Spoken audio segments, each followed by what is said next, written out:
स्वागत है आपका एचजे एडुकेशन हिंदी में। इस वीडियो में हम लोग ह्यूमन रिसोर्स पॉलिसी के बारे में पढ़ेंगे। ह्यूमन रिसोर्स पॉलिसी के कैरेक्टरिस्टिक्स को जानेंगे और साथ ही साथ यह भी समझने का प्रयास करेंगे कि किसी भी कंपनी में ह्यूमन रिसोर्स पॉलिसी इतना इंपॉर्टेंट क्यों होता है।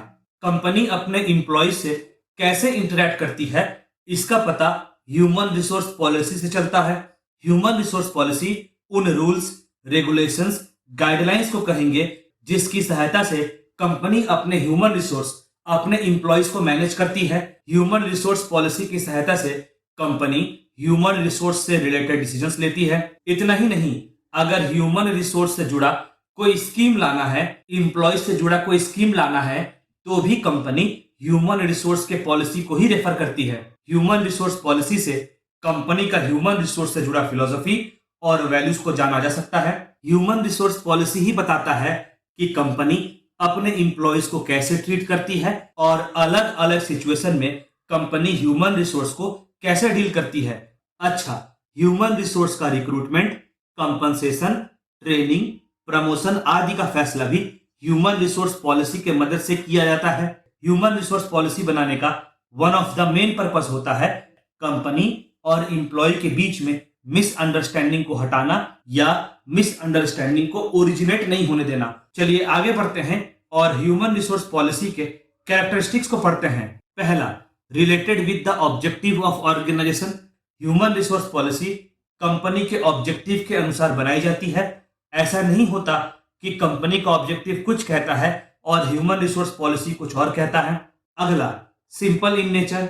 आमतौर पर ह्यूमन रिसोर्स पॉलिसी सिंपल होता है और आसानी से समझ में आने वाला होता है। ऐसा कम देखने को मिलता है कि ह्यूमन रिसोर्स पॉलिसी काफी जटिल और कॉम्प्लेक्स हो और एम्प्लॉयज के समझ के बाहर हो।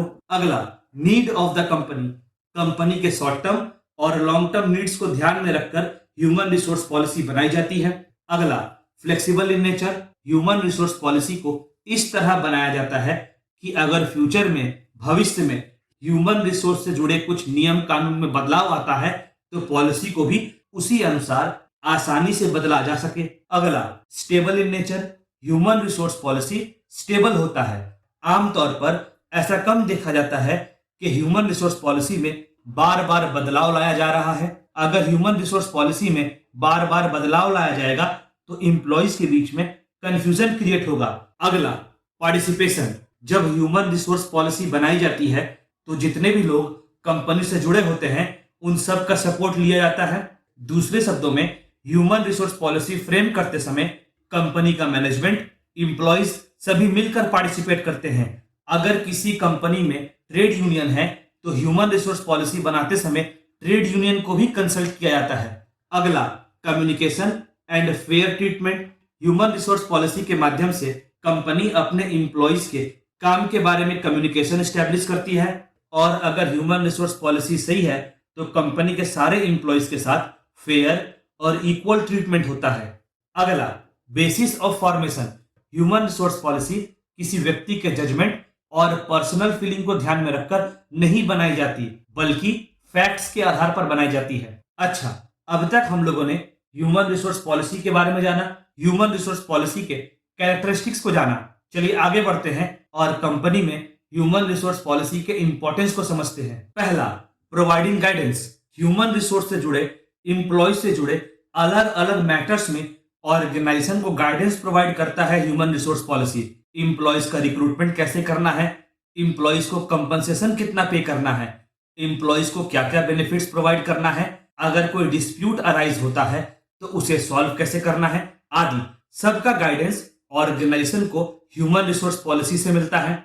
अगला, वर्क विथ कॉन्फिडेंस। अच्छा, जब ह्यूमन रिसोर्स पॉलिसी से गाइडेंस मिल जाता है तो मैनेजर ह्यूमन रिसोर्स से जुड़ा काम को परफॉर्म करने से पहले ह्यूमन रिसोर्स पॉलिसी को रेफर करता है और अपने काम को कॉन्फिडेंस से पूरा करता है।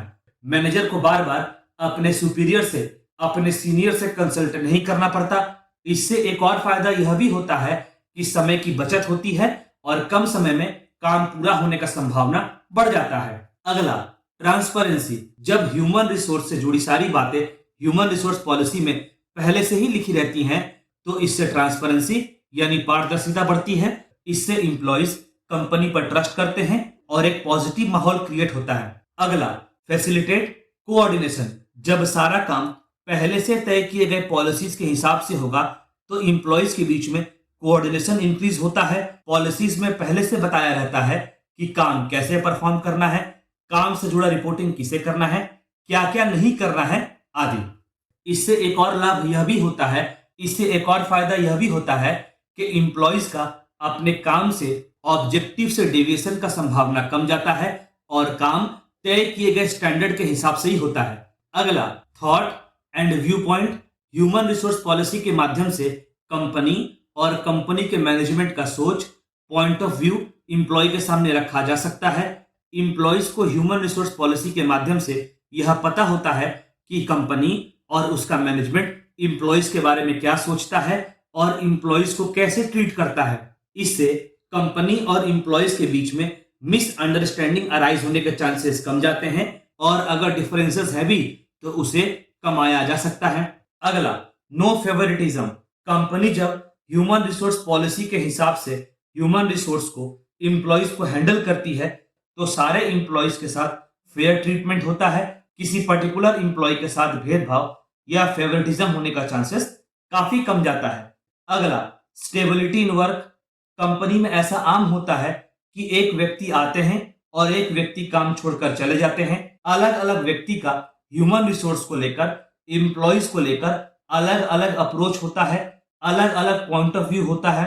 ह्यूमन रिसोर्स पॉलिसी होने की वजह से ह्यूमन रिसोर्स को एक कंसिस्टेंट तरह से मैनेज किया जा सकता है और बार बार बदलाव से भी बचा जा सकता है। इससे कंपनी में एक स्टेबिलिटी बनी रहती है। अगला, performance measurement. Human resource policy में ह्यूमन रिसोर्स के काम से जुड़े, इंप्लॉयज के काम से जुड़े स्टैंडर्ड पहले से ही लिखे होते हैं। तो जब इंप्लॉय काम को परफॉर्म करता है तो उसके काम को ह्यूमन रिसोर्स पॉलिसी में सेट किए गए स्टैंडर्ड से कंपेयर किया जाता है, जिससे यह आसानी से पता लगाया जा सकता है कि इंप्लॉय स्टैंडर्ड के हिसाब से काम कर रहा है कि नहीं, और अगर परफॉर्मेंस में कमी है तो उन कारणों का पता लगाया जाता है जिनकी वजह से परफॉर्मेंस में कमी आई है। फिर उन कारणों को दूर करने का प्रयास किया जाता है, उन कमियों को दूर करने का प्रयास किया जाता है। अगला, मोटिवेशन एंड लॉयल्टी। जब इंप्लॉय को ह्यूमन रिसोर्स पॉलिसी से पता चलता है कि कंपनी अपने इंप्लॉयज का कितना ख्याल रखती है, इंप्लॉयज के बारे में कितना सोचती है, तो इससे इंप्लॉयज का मोटिवेशन तो बढ़ता ही है, साथ ही साथ कंपनी के प्रति इंप्लॉयज का लॉयल्टी भी बढ़ता है।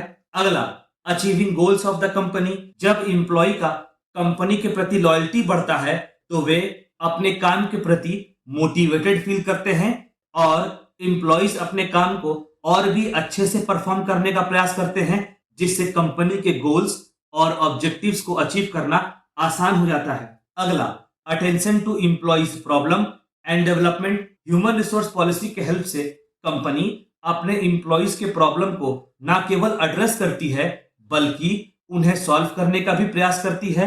इतना ही नहीं, कंपनी यह भी कोशिश करती है कि इंप्लॉयज को प्रॉपर ट्रेनिंग, प्रॉपर डेवलपमेंट का मौका मिले, जिससे इंप्लॉयज का पर्सनल डेवलपमेंट और प्रोफेशनल डेवलपमेंट दोनों हो सके।